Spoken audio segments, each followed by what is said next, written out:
that historic conviction that I just alluded to there is now a spent conviction. But as I said, that was a public order offence that should have really have been avoided. And as I say, it was kind of my fault, because if I'm entering into any discourse with people of that type, of that caliber, I should have protected myself and recorded it. But again, that's just another case study. And with that case as well, sentencing,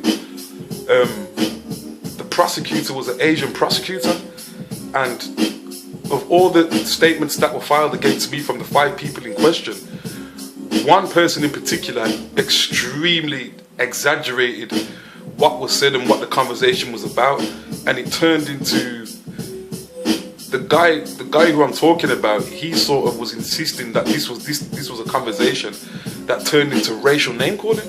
He insisted that, and because of the statements that were filed in corroboration with that from the other parties that were there, it was very, very unlikely that a jury was going to be sympathetic to me or even believe anything that I had to say.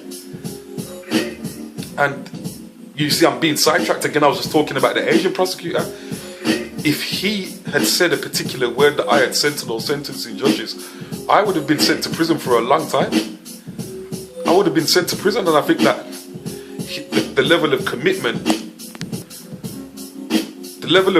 that came from that Asian prosecutor was almost second to none. I mean, his back was turned towards me. From my recollection of that day, I don't think he could see the race what I was.